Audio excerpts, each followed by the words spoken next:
What up, though? What's going on in this good day? Myself, J.Holiday, I'm here. Happy Monday to you. It doesn't even really feel like a Monday. You know, it really doesn't. It doesn't really feel like a Monday, but it is one. And today, I got something for you. I definitely got something for you. What up, cuzzo? Shout out to my cuzzo, Nick Adams, out in Detroit. You get a chance, check out. I just finished writing this piece called Life of the Party, my 20-year anniversary from moving from Detroit to DC to going to Howard. Check out that misadventure. On Walks and Chews Bubblegum. You can check the link. You can see. Our guest should be here. Oh, they joined. Let me see.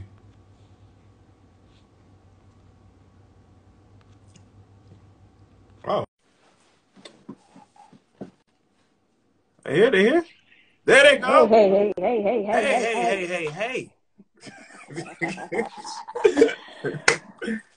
What up, though? What's going on? Hey, sis. What's going on? How's it going? How's your health? How's your well-being? You know, my health is really good. It's good. I'm grateful for good health during this season. It's been getting crazy. It has. It's been getting crazy. That's what's up. I was just letting everyone know happy Monday. I'm J.Holiday. You know, I have something special today because you and we've been talking lately. But, you know, I got to give it's kind of unfair because I know you, but I want to give the proper respect. I mean, I'm real infamous for telling people do their Googles. But, you know, I got to do this because this is my sister. This is who I'm proud of. You understand? So, you know, work with way too many artists for me to name, but also work with TV shows like Atlanta, Claus, Modern Family, all that good stuff. And got them some Grammys, and a Latin Grammy too. I know, right? And a Latin Grammy. So that's the blessing, right? Yeah, a Latin Grammy. One project got two. Let me introduce you. If you don't know, now you know, to Milk and Sizz. This is Milky right here, my sis who's on the phone right here on this line right now because we're going to talk about some things. And how are you? I'm good, man. I'm really happy to be here. I mean, you know, we graduated together, so we've been in the trench together, we've been in radio together. Like, there's so many places, so many touch points. It feels really full circle. Yeah, I know, man. It's almost like, you know, it seems like just yesterday we was literally sitting on our first day as interns. Like, you know what I'm saying? Like, getting the direction of what to do. And now you're sitting here in your thing, doing your thing. You know, and I'm sitting here, I can't, because you and I was talking the other day, is I told you how, like, I be in my travels on my journey, and I see Milk and Sizz on some credits. And I'm sitting there like, yo, I know who that is. And, you know, credits go by fast or whatever. And I'm like, yo, I know that. So it's excited, and it's also a blessing to be here. But, you know, we going to get into it, though. You know, first of all, you are, you know, no 100% songwriter, right? And you carry that title is very important for you because I know you talked about the importance of women in particular having a voice. Right. You know, how's that significant for you? Well, being versatile in this industry, like it's interesting because it kind of plays like both sides. Most male-dominated industries kind of play both sides. Like a male can write for a female and give, you know, basically give a female a voice as a songwriter, but it always seems as if a female can't do that in reverse. So it's an interesting.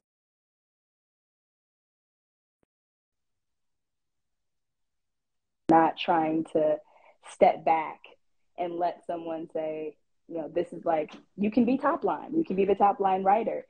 You can do all of that. You don't have to allow for people to make you feel like, oh, you know what, this person is running this session or, you know, something like that. So essentially, I believe in making sure that you're heard, right? Like, if you got something to say and you're in the session, say what you got to say.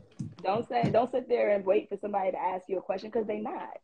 Like, they're not gonna ask you any questions. You're just gonna be on the fly on the wall. So to get to a top line writer spot, you gotta make top line writer decisions, and that starts at the beginning of the session. I never you know, it's crazy. And that's my privilege, my blind spot as a man. It's the same thing with romantic films. You know, like a lot of the romantic films that we grew up on were written by men. So me as an audience, I'm growing up thinking this is what women want. Because I'm not reading the credits. I'm not reading behind, you know. But in reality, it's what men are stating, you know, what they want the women to do. Right. And now I'm understanding how I'm actually looking past that now. Like I'm making this intentional effort. And I got to credit it to you because most people that I never met, you know, like a songwriter, somebody who told me like, yo, I'm here to like create artists and do this thing. And you were one of the first people, you know, when I was younger and I met and you held such a high pride to that, you know, about finding artists and finding their voices and stuff like that. With you and Sizz, when you do your music and, you know, I was just going through your Vimeo page and I encourage everybody to do that. What would you say like your sound is? Like, what would I know as a Milk and Sizz sound? Like when we was all in high school, we knew a Timberland beat originally. Right. We knew Swiss Beats. We kind of knew their beat, and they kind of evolved past that. But in the beginning, we kind of would hear something we would know was them. How would we know your sound if I'm just listening to some shuffle, a new playlist, or something like that? How do I know this came from you? That's an amazing question. I think our stuff is really more quality than like we're never gonna put a tag on something. Hold on one second. We're trying to get your brother in here because he. Oh, he here? He live? Yeah, he's here. He's in the building. He got the juice. Brother! Good, sir. We in here, man. You know, look. Okay. It's promo run time. Yeah. So we'll be a million places. Yeah. So, thank goodness it's two of us. The duo right here. So we got the official duo. You know, me and Milk. I was just asking her, and she was about to go into, and of course you can give yours, you know, after her, about what would be the Milk and Sizz sound, you know, that you would say that you would know is like is your music, like if me being an average listener, a casual listener, or a fan, to check. Okay. Well, go ahead. No, I was going to say the quality of our style of music right now. Like we call ourselves kind of genre-less. So we kind of tap into more universal sound. So sometimes that gets kind of confusing for people because they're like, well, didn't y'all just do children's music? And then aren't you doing this? And like, aren't you doing television and film? And aren't you doing this? And it's like, it's still music. Like music is a universal note. It still has a certain sonics to it. So when you hear our music, you're going to hear certain frequencies. It kind of, and I have to give that to him, is because the way he manipulates sound is always going to be it's going to sound like us. You know what I mean? It's going to feel like us when you start to hear the pattern. So it's like starting to teach people what. It's got everything to do with the sonic identity that we create for ourselves. Just making sure that, you know, the feel of the record more than anything is definitely more felt than heard. You know what I mean? So it's not us just Milk and Sizz did the beat. You know, it's nothing like that. Like you're not gonna hear that. You're not gonna get that. You're just gonna hear quality music, and most people, for me, most producers will come and say, "Yo, man, that felt like you," because the drums always have a certain kind of looseness or, you know, a certain type of realness that has a, you know, that feel, because I don't quantize. I just do what's natural and let it just flow. And so I think just the combination of all of that, you know, quality songwriting and solid tracks and, you know, a well produced record is how you're going to be able to tell is us. There's other people that do that, right? There's other people that do quality records and they're sonically sound, but I think that's the trick of it all, is everybody wanting to be identified right away. I don't necessarily want to be identified right away. Like, okay, oh yeah, you did that. I know you did that because you used that same tongue from the last. I know that tongue. No, I want it to be like, yo, this is crazy, and I know somebody. It's something about this that makes me feel like it's familiar enough. Mm-hmm. Oh man, somebody I know had to have done this because this is too dope. And then they look at the credits and say, oh, that makes sense.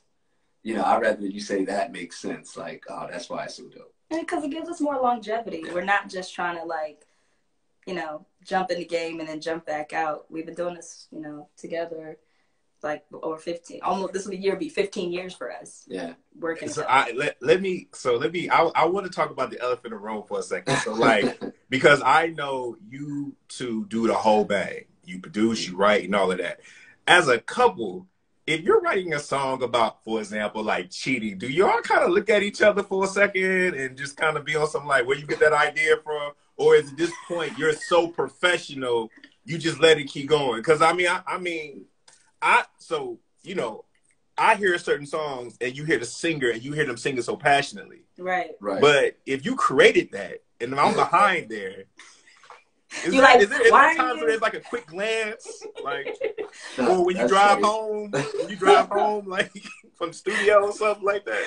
Okay, from a purely songwriting perspective, I write and collaborate with the artists from the perspective of meeting them where they are. Okay. Right? So it's never, none of these songs are about me. Like, it's literally, I call it like their therapy. So they sit, we talk, we go through this whole process. It's very cathartic for them, right? To be able to have somebody who's actually listening to them. So I always tell them, like, tell me whatever you want to tell me. It's my job to make it hot, right? Like, it's my job to make it dope. If I'm not making it dope, that's on me, right? Like, so I need you to tell me everything. You know what I mean? Like, you've ever heard somebody say, so tell me everything. Like, just tell me everything.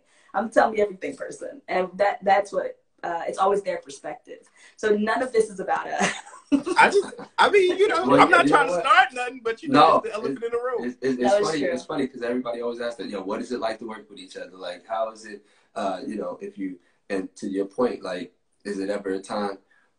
We also, like, the thing that's crazy about us is we have an extreme understanding of reality. And that is that we've had lives before each other, you know what I'm saying? And now this is it. That we are all we have from this point forward. So, like, we can tell stories and write songs about past relationships, and it means nothing to us. You know what I'm saying? We're like, oh yeah, I know. Where are you at right now? That's the point. Where are you at right now? Like, who am I with now, woman? Right. It's like, you did what? Like, nobody's thinking about that. But no.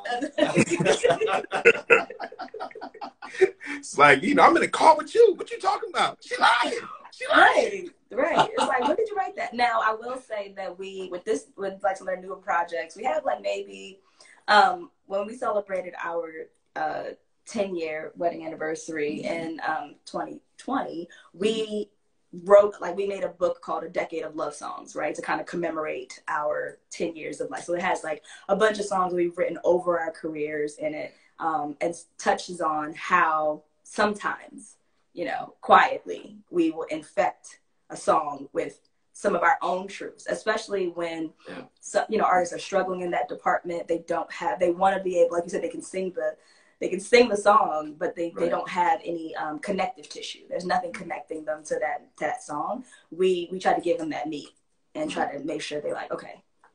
Yeah, just round it out, man. It has to feel authentic, or you're gonna see right through it or hear right through it. You know what I mean? So we try to have a balance between our sharing. We're privately public, as Milk would say. You know what I mean? So the things that are public, you would never really know whether it's about us or not. Right. It's right in front of you. You just wouldn't know the difference between the two. Yeah, because, you know, lo and behold, you know, back in the day, everybody thought, you know, Confessions was about Usher and Chili, and, you know, it was about Jermaine Dupri and Janet, you know, so, so, you know, you have these stories that really do exist. Yeah, they really do exist. So, you know, it's something about that that I like. Now, here's something that's a little bit different and why we're having this conversation also too, because you two are in a seat of being executive producers. Right. Now, back in the day, to those who don't know, we used to have these things called CDs, and we used to actually look on the back, and you would see executive producer like Suge Knight, executive producer or Diddy, right? Right. Diddy, right? And it's kind of like, all right, you just thought that they were making the beats, but there's something more to that. You both of you were explaining to me the other day. You care to wrap on that for a second? Yeah, I mean, an executive producer in the Traditional. purest form, an executive producer for the longest time was the person who funded the project, actually. And that's who gathered that title, because they earned that title through financial investment, right? And so they would say, hey, look, I'm going to executive produce this. I want this executive producer credit because I'm going to front everything, right? That over time has changed a little bit.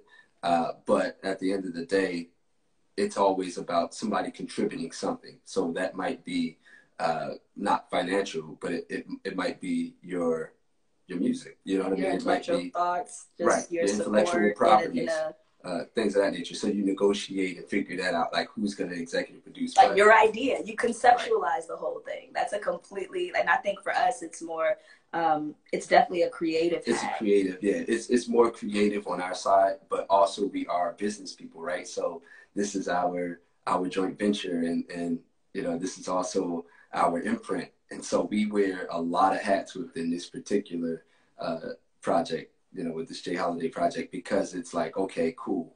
We are writer, producer, marketing.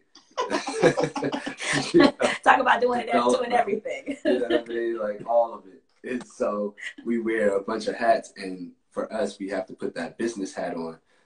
As like right now, you know, we're constantly going out, spreading word, getting the word out about the project, and doing what we need to do on the executive side of things. Now that the project is done, right. It's like you went from songwriter hat to marketing hat, you know what I mean? And creating assets and doing, like, you know, other things that you wouldn't dream of doing. Right. But it's about teams are truly about who's the strongest player, right? Yeah. Like, who's the strongest player at what?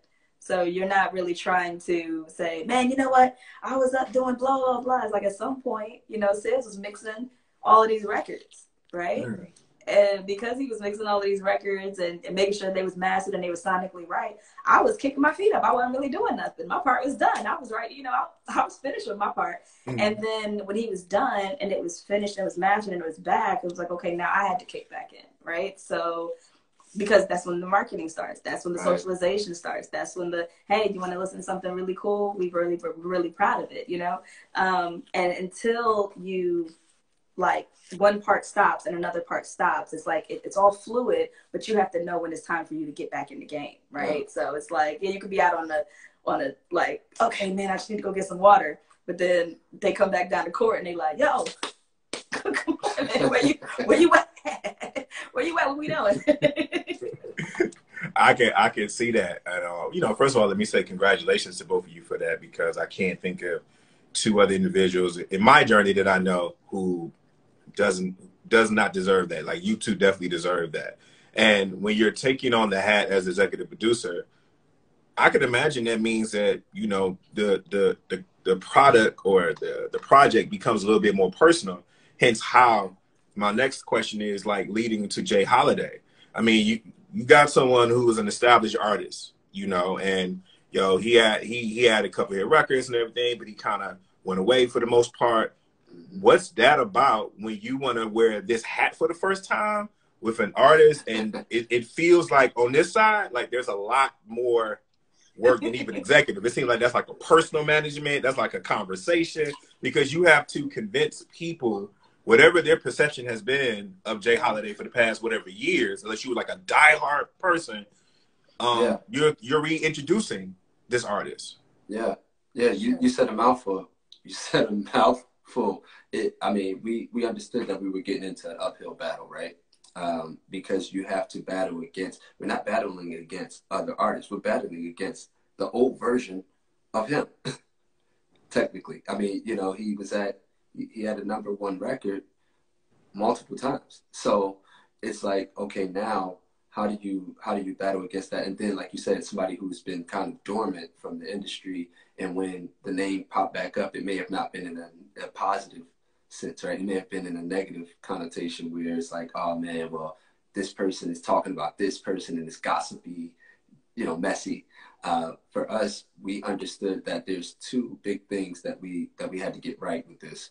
One, imagery, which we brought in a wonderful image consultant. Right. And then two, we had to make sure that the music spoke for everything. So once you press play, you can't take it shut back. all of it down. Yeah, you can't take it back when you press play. That's it. So you gotta. There's nothing better than erasing memories with music.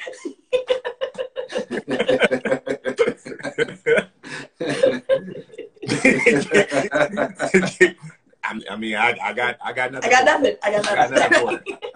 Because, you know, I'm just trying to live on a Monday, drink my water, and not get in trouble. You know what I'm saying? But right. I be wanting people to just drink their water and mind their business. Because, you know, I'm not about to put out here and say what was going on when, you know, when he had put you to bed out. Because people married now. People grown. I'm not trying to get nobody and nothing. I just want to drink my water, right? I just want to drink my water. Now, but I will say, you know, J.Holiday is what I like to call like true R&B.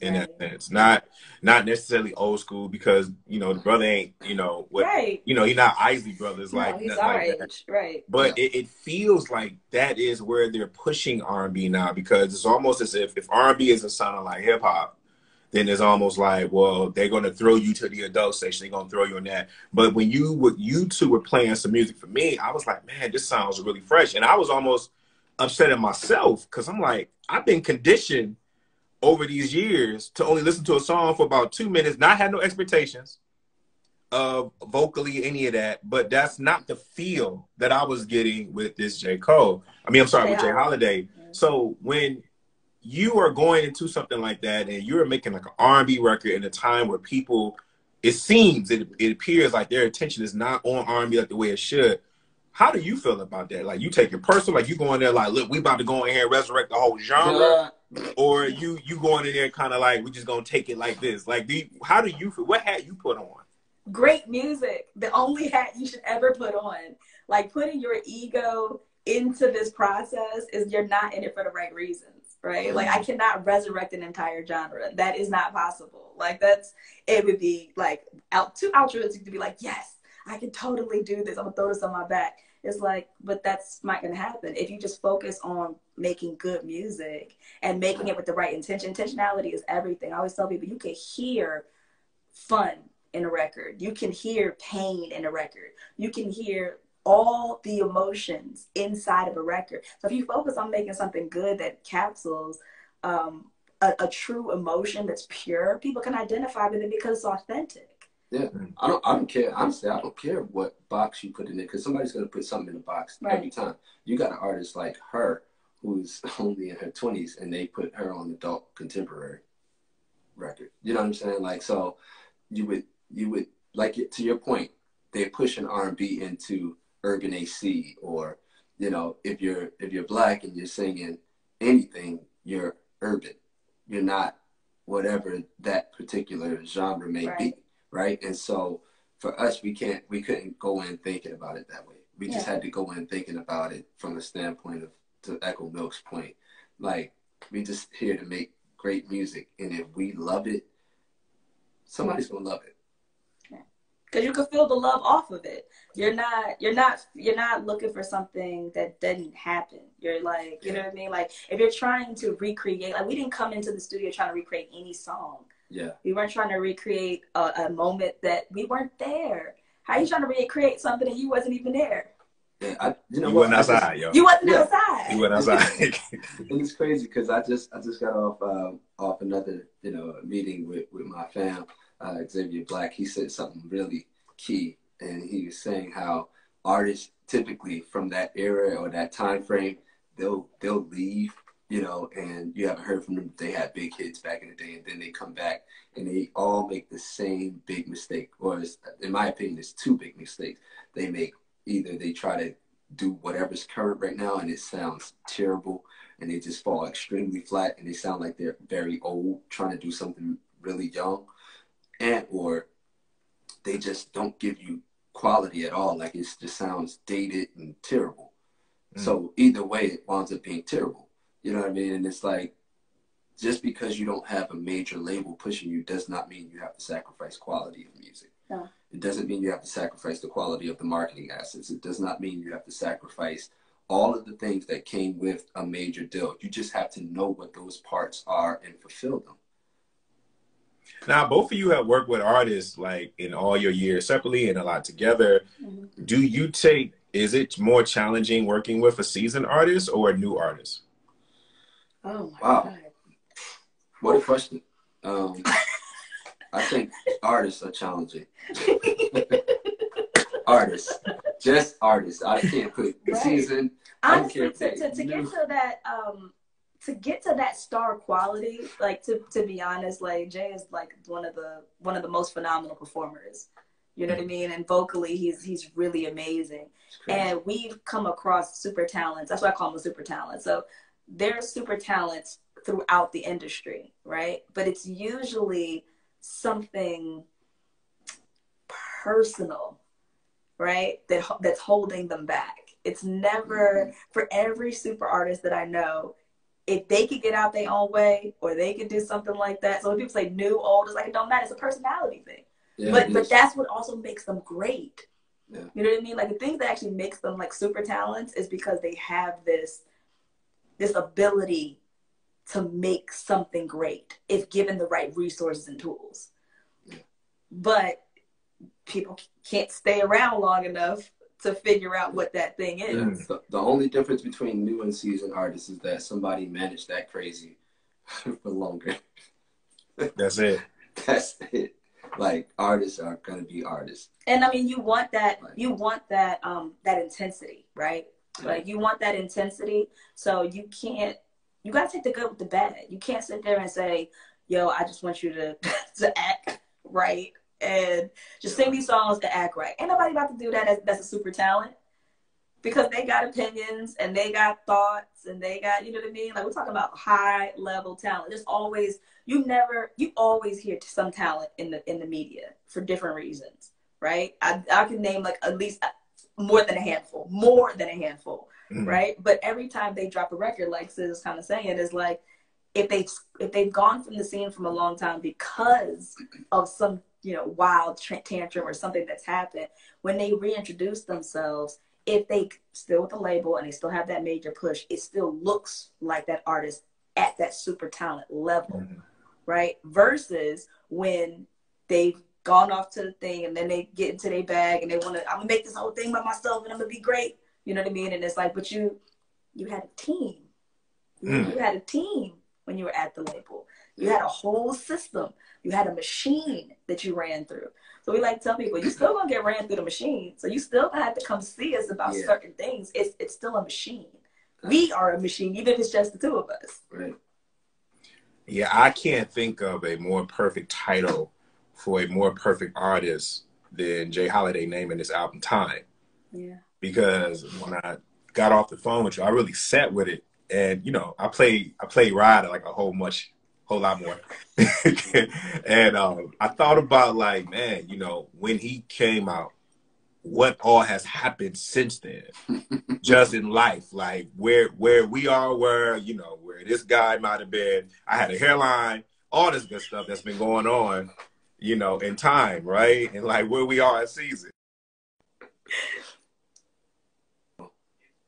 Those things, when I think about it, like, did he already have that title? Or was that just something like after you're done with the project, all of you three of you just looked at each other like, this is what it is? Like, how does that come about in that? Because I'm just thinking, like, how does that come about? This one. This one? Okay. Mastermind.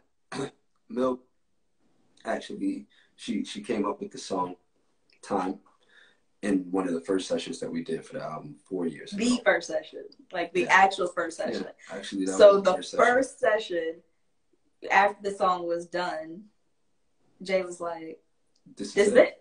This is it. This is the title." And we had to agree. I mean, it was so perfect. It was like, yeah. And then we started to understand the construct of what we were going to create the rest of the album from. Like, okay, here's our foundation. Now we can play with this concept of time so crazy. And the relationship with time and how time, some people say, there's so many ways to use time. And we tried to explore all of it.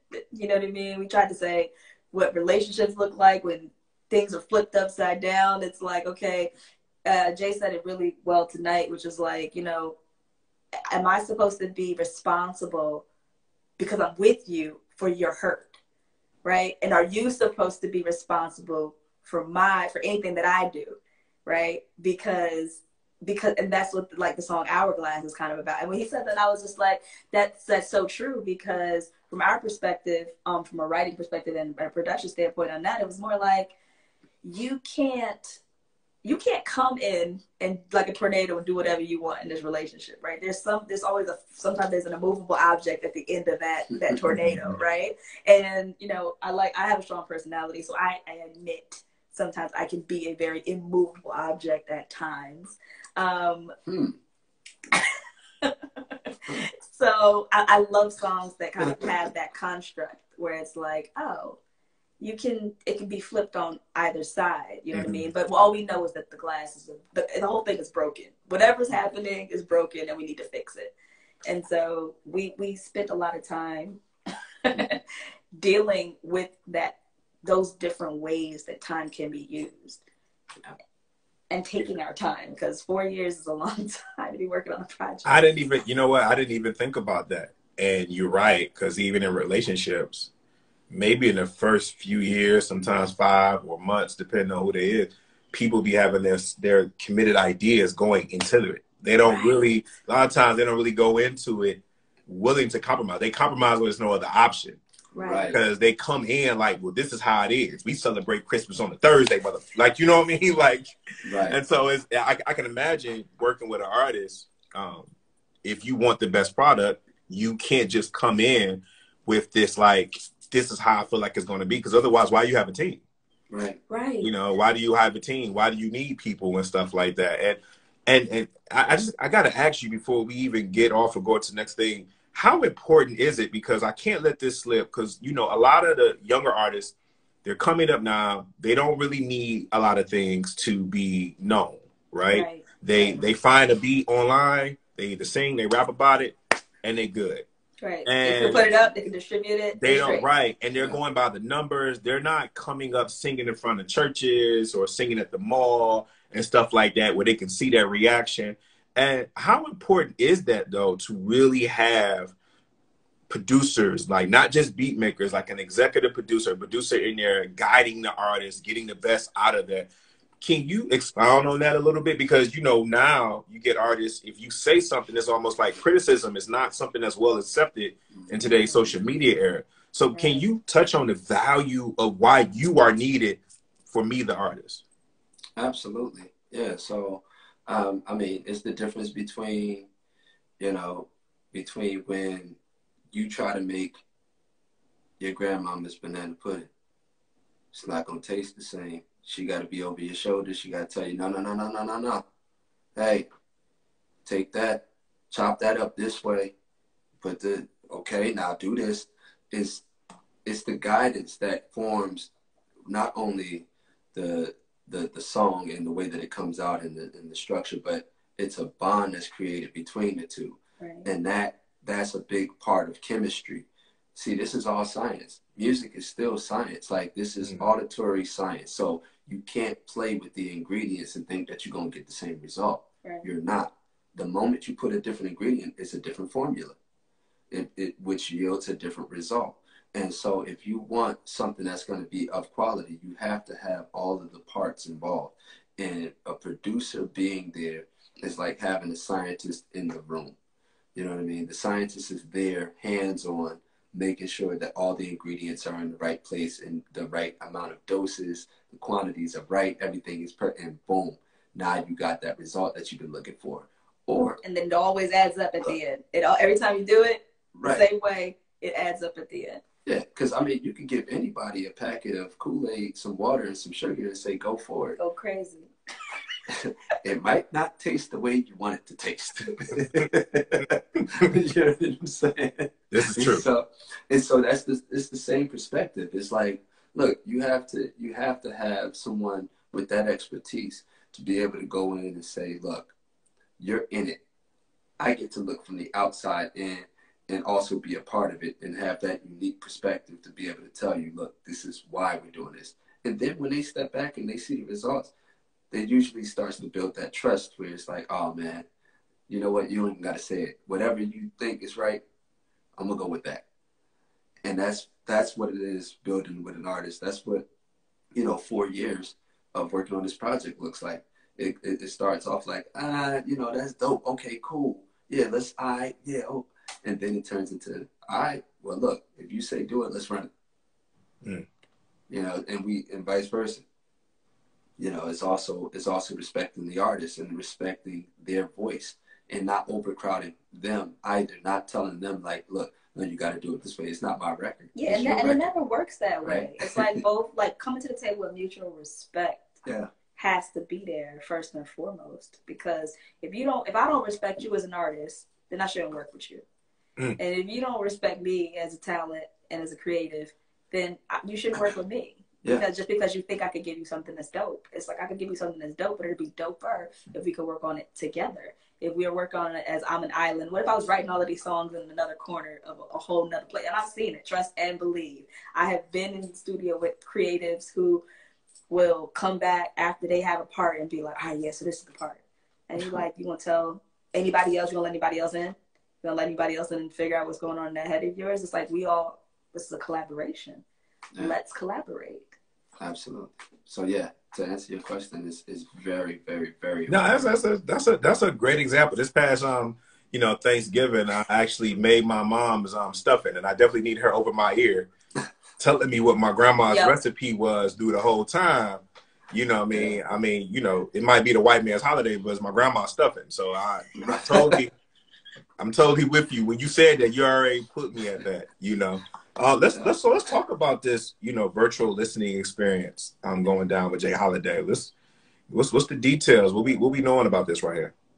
Well, the link is in our bio right now. It's going to be February 2nd at 9 p.m. 9 p.m. Eastern Standard, and then it's going to be 6 Pacific. So it's great because, we teamed up with Rap Plug, and Craig King, which is a co-founder, also went to Howard. So he's always been looking out throughout the industry, throughout our travels, showing us mad love. So when he jumped into the tech space, it's a great partnership. Hanging out with those guys, and they just came in. We really kind of are so excited for them to be a part of this. Yeah, and so with COVID and Omicron and everything just going crazy right now, it's rampant. We wanted to do something that was safe, something that was effective, something that we didn't think of, honestly, before now, because we didn't have to, to give people the opportunity to see into not only listen to the record, because I think it's just phenomenal to just really be able to listen through the record. And you may be able to speak to that, but I ain't want to cut you off because I'm sitting there like, because listen, I don't like. I mean, Milk knows this. Like, I used to get so much stuff in my inbox, yo. You know what I'm saying? And I mean, even when it sounds good, I just don't go back to it. Right. So, really sitting, getting in that vibe, having that conversation, understanding what I'm listening to, and when it's set with me later on, I found myself upset that I couldn't find it. The other stuff, like, yo, I really want this track, and I really I'm like, I gotta hear that again. So I'm just listening to what's out there now. I told Milk, I've been listening to Ride crazy because it's like now I'm really because I'm just gonna throw this little snippet before everybody's like, you explain it to me like, okay, this part is the vibe and this part is the story. And I'm listening, I'm hearing the story now. Like, I can digest and I can hear the story. But I also think that that's a little telling for us as an audience. Because, as an audience, we got to be a little bit more accountable because we don't give things time. Like, we don't want the home-cooked meal as much as we... Like, you just said you worked 4 years, right? I don't know. People, it's like they don't want to wait anymore. It's like they just want this quick, fast, or whatever. Then when you get it, like I told you, it almost felt foreign to me because I'm sitting here like, I'm not used to this. Yeah, I'm not used to somebody talking to me in this matter. Like, I'm not. Right. It's like, are you talking to me? Like, yeah, I don't know how I feel. You know what I mean? I got these emotions going through me. So that's, you know what I'm saying? Like, I needed a moment. It reminds me. Sorry. It reminds me of Ratatouille, the cartoon, and the movie where in the cartoon there's this esteemed guy who's like he's a food critic, Yeah. and they give him this ratatouille, and his mind is blown, and he goes back to his childhood. I just saw the scene that you said. Yo. And he's like a child. He's like, it takes him like way back, and they show him like as a child, like eating. And his eyes like glistening, like he's never tasted anything like this before. And that's what it is. Yeah, and I'm not trying to, like I'm really no gas. But it was more like I'm saying it because it was more like a digesting thing. Yeah. It was more like, because I had time to sit with it. And I think that if there's any other situation pre-COVID, we've all been kind of conditioned for that. But it didn't sound, it don't sound old.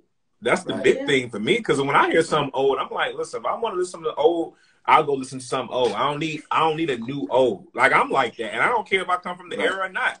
I don't care, right? So I'm that guy. So, yeah, I think that listening session would be dope. You ain't got no cheat sheet for us now? Do we have anything? Anything? I just want to know. We got. Well, here's the thing. So what we did was we embodied in that particular, what you're going to get on the second, is we embodied exactly what we did with you, but for a larger audience. Right. And so you're going to see us playing through all the records. You're going to see us talking about the records with Jay. Okay. Explaining his perspective. Right. You're going to get break off interviews and perspectives from each of us, plus some surprise folks that you may be like, oh, okay, cool. And just getting different perspectives of how people feel about what we're doing right now, and why we're doing it. So you get all the questions answered, so to say. I just want to tell people they definitely want to hear the first song. They definitely want to hear Gemini. So I'm just that's it. That's all. That's what I got. That's what I got. That's what I got. That's what I got. You want to talk about something crazy about that song? It's something crazy about that song. Everybody that hears it, they're like, dude, what a way to come in. Like, what a way to just, what a way. But I gotta give it to him. It reminds me when I first got taught how to play spades. I was playing like an old man. I was saving my good cards for last. And then you learn when you in college, no, that joker got to come out now, right? It got to come out now. And that's how I felt about Gemini. Like, it was like, okay, so you're going to wake me up. And so I'm interested, and I want everybody to, hear that. This has been wonderful, man. Is there anything that we left out that you want to, expound on, explain to people, tell them where to go or whatever? Man, I mean, the only thing that I could say is this is truly a grassroots process. Everybody that loves what we do, don't do it because you fool with us. Do it because it's great.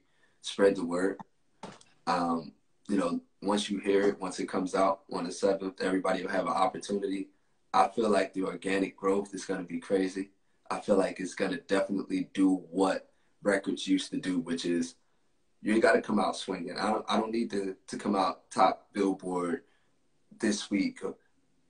I'll take 40 weeks from now for you to be like, yo, wow, y'all just kept on going with it, and it really just stuck. Whoa, that's crazy what you guys accomplished, and it's just y'all.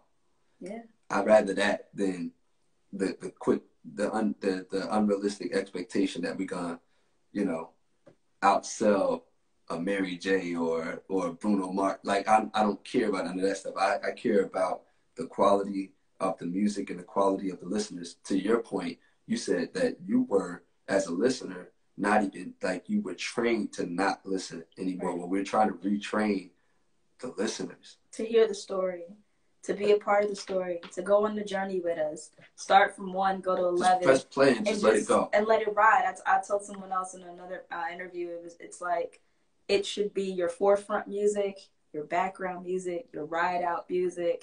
It has a lot of different feels. Your love making music. It should be all of that. It should be this real this moment. I do have one other thing I will say. Okay.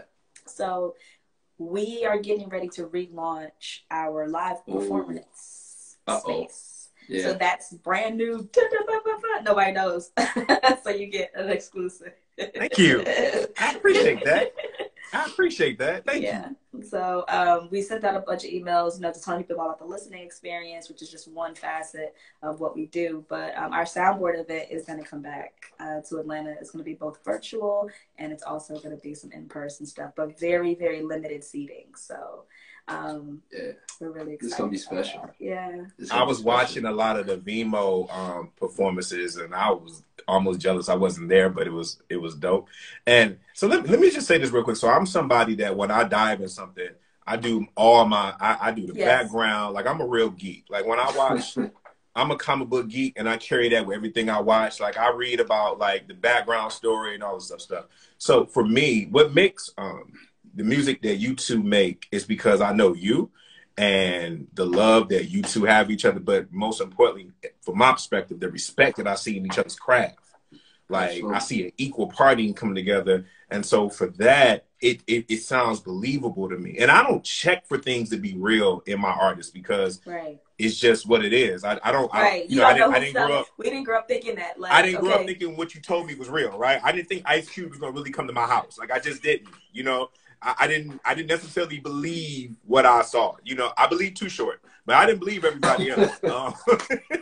There's certain people I believe. I believe Old Dirty Bastard. There's a small list of people I did believe. But overall, I think the music that you two produce, it's believable because I know you and the respect and the artistry that you two have for each other. So that's just something I think that should be championed because, you know, Sizz, I told you this many times and I say it publicly. Sizz was the papoose of producers, man. He was the first one I know out here putting his arm around his lady like, yeah, my woman right there. You know what I'm saying? Like in the business, like you and papoose don't get enough credit. Like people just not looking at Pap for claiming Remy. Like I know a homie named Sizz that was doing that early in the game. You know, saying this is my lady, you know, on his Facebook page. Like when it was like, oh, for real, that's what we doing? Oh, okay. All of it. So yeah, you know, I just want to give you your flowers while you're here, brother. That's all. You know what I'm saying? Because you know, you was out here making us all look bad. I just got right like a few years ago with therapy and everything else, but that wasn't the case. That wasn't the case all the way. You was making us all look bad. I was flipping through your page like I don't need to see it. I was scrolling up. I don't need to see the love. I don't need to see the love. I had no choice. I had to get out 150% because ain't no halfway crux, man. Right. Oh, we there now. Look. I'm just telling you what it was back then. No, you know what I'm saying? But yeah, I'm just telling you what it was back then. I was happy for my sis, but on this, I couldn't celebrate it as much as I wanted it to. Like I had to be like, yay. All right, scroll up. You know what I'm saying? Like, you couldn't be like, man, babe, look at this. It'd be like, listen, like you gonna get your life together. Nah, I'm talking about Sizz was doing it before you had to put in relationship in the box. Like he was telling you. That's what I'm trying to tell you. Like I don't understand how heavy this goes. So to see this growth right now, it's amazing.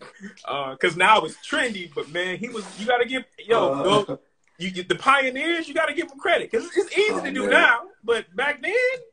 Yeah, they weren't trying to hear it. Ooh, boy, they were. Man, so shout out to you for living your truth early out here in these streets.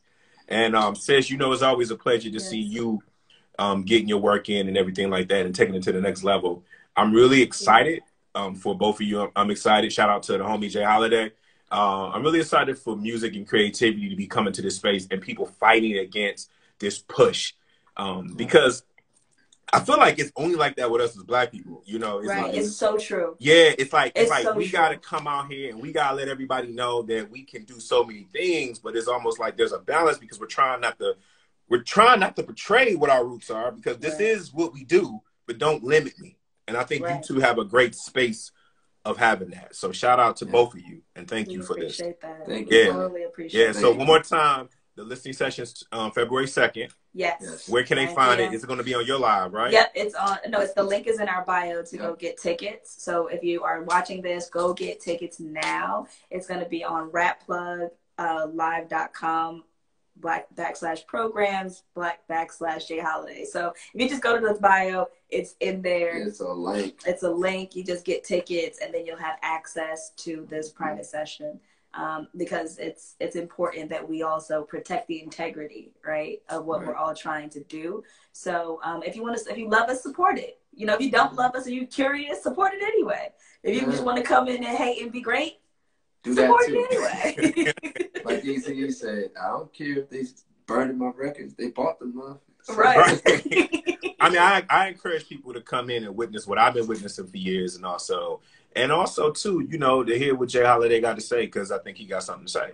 So, you know, he got something to say. So to come in, I encourage everybody to come in there and check that out and feel the vibe. Also encourage them to see your past work on the Vimeo. Go to your page, go to your link, go to your page on your IG, and go to your website and check out all the dope stuff that you do. Trust me, it is a time when you are sitting at home with your lady or your partner or whatever, and you hit that play, they got music that will have you want to cook up something different. Like y'all, I just call y'all like Pinterest music, like this little curious stuff that I'm curious about cooking. That's y'all music right there. You know, it's like, man, I never thought about listening to this, but I'm gonna listen to it. You know, right? So, because there's like no reason, because we don't think about music the same way. If it's dope, it's dope. It's like dope. Why would you box it in? So it's dope. We invite everybody in. Like you said, we're publicly private, so we're learning more to be more public facing. Just because, right? Like it's like you said, if we don't speak up or say stuff, then how people know? So we have to thank you so much for offering us your platform to even talk about the work that we've been doing. No, thank you. I appreciate it. Once again, the album is called Time by J.Holiday. I'm here with Milk and Sizz. Make sure you check them out. I will be there for the virtual listening session because I want to get the front row seat because I can't wait till the premiere come and stuff like that. Everything about it. Thank you for joining. I appreciate you. Make sure you follow them on all social media platforms. Everything with them is Milk and Sizz. That's how heavy they go. There's nothing changed. Everything with them is at Milk and Sizz. So make sure you follow them on that. Thank you, guys. That's it. All right. You take care. Same. Bye. Love you.